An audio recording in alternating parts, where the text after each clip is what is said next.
কেমন আছো সবাই? তো আজকে আমি একটা কিচেন ট্যুর নিয়ে চলে এসেছি। দেখো আমার রান্নাঘরটাকে একটু ঘুরে দেখাচ্ছি। আমার রান্নাঘরটা খুব একটা বড় নয়, কিন্তু মানে ছোটোর মধ্যে। যাই হোক, আমার রান্না কিন্তু হয়ে যায় এটার মধ্যেই। আর এই দেখুন, আমার এটা রান্নার গ্যাস, আর এখানটাতেই আমি রান্না করি, আর এখানটাতেই হাতটা ধুয়ে নিই। আর এটা হচ্ছে বাসন টাসন রাখার জায়গা। বাসন রাখার জায়গাটাও একটু ছোট হয়ে গেছে, তো আস্তে আস্তে আমি ভেবেছি যে একটু বড় করব। তো এখানে আমি বাসনগুলোকে সব তুলে রেখেছি। আর এখানে এই চামচ, ছুরি টুরি, এখানেই সারাশি সব কিছুই এখানটাতেই রাখা আছে। আর এই পাশটাতেই কলটা রয়েছে, তাহলে কি আমার রান্না করতে করতে হাত ধুতে সুবিধা হয়। আর ওই ওপরটাতে সাবানটাকে তুলে রেখেছি, যাতে নোংরা টোংরা হলে এটা ধুয়ে নিতে পারি।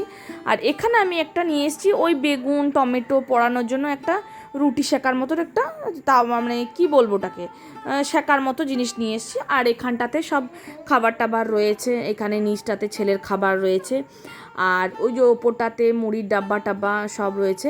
আর এই পাশটাতে সব ওই আটাবেলা, তারপরে ছেলের খাবার রাখা, ওগুলো সব টিফিন বক্স সব এখানটাতেই আছে।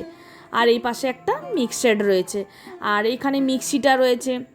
কি বলুন তো, আমার না একটা ফিল্টার রাখা সেরকম ঠিকঠাক জায়গাও নেই, আর অ্যাকোয়াগার্ড যে লাগাবো সেটারও কিন্তু ঠিক পজিশন পাচ্ছি না। তো ওই জন্য ফিল্টারটা আমি এই পাশটাতেই একটা ছোট্ট কণের মধ্যে রেখে দিয়েছি। আর এই যে এখানে রান্নার মশলা টশলা ডাল সব রয়েছে এখানটাতেই। আর এই নিচটাতে কাপ প্লেট সব, আর এই ফিল্টারটা এইখানটাতেই রাখা হয়েছে একটু পাশ করে, যাতে একটু ভালোভাবে নেওয়া যায় জলটা, ওই জন্য ওই পাশেই রেখেছি। আর এই যে এখানটাতে সব খাবারগুলো রয়েছে। আর আমার মনটাও একটু ভালো নেই, কেননা আমার ইউটিউবটা মনিটাইজেশন হয়ে গেছিলো, নিয়ে হট করে দেখলাম যে কেটে গেছে। কেন কেটে গেছে আমি বুঝতে পারছি না, কি ব্যাপার কি হয়েছে। আর এই যে এখানে আমি স্টিলটা রেখেছি, আর এখানে মিক্সিটা আছে, একটা মিক্সি রয়েছে, আর এখানটাতে কুকারগুলো রেখেছি। ছোট্ট রান্নাঘর তো আমার, তো ছোট্টর মধ্যে আমি একটু সাজিয়ে গুছিয়ে রেখেছি। আর এই যে এখানটাতেও অনেক কিছু জিনিস রয়েছে, আর এখানে আমার মা শারদার রান্নাঘরে কিন্তু ছবি রয়েছে। আর এই যে গ্যাসটার পাশেই সব আমি গ্যাস ট্যাস, এখানটাতে একটা সিলিন্ডারই এখানটাতে আছে। আর ভালো লাগছে না, কিন্তু কি করব, তোমাদেরকে একটু ভিডিও দিতেও হচ্ছে। আর কি বলো তো, তারপরে আমি কাল একটা ভিডিও দিয়েছিলাম, তোমরা হয়তো ঠিকঠাকভাবে কেউ দেখোনি। তো প্লিজ সবাইকে বলছি ভিডিওটা আমার দেখবে। কাল আমি দিয়েছিলাম হোম ট্যুর। তো এই দেখো, আমার এটা ফ্রিজটাও কিন্তু এখানটাতেই রাখা আছে।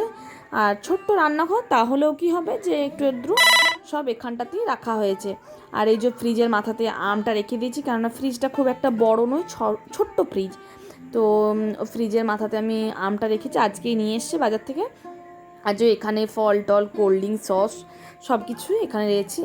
আর পুরো ভর্তি হয়ে গেছে ফ্রিজটা। আর এখানে একটু মশলাও বেটে রেখে দিয়েছি, কি সকাল সকাল রান্না করতে হয়, তো ওই জন্য আমি সব বেটে রেডি করে রেখে দিয়েছি। তো আবার তোমাদের সঙ্গে দেখা হচ্ছে নেক্সট ভিডিওতে।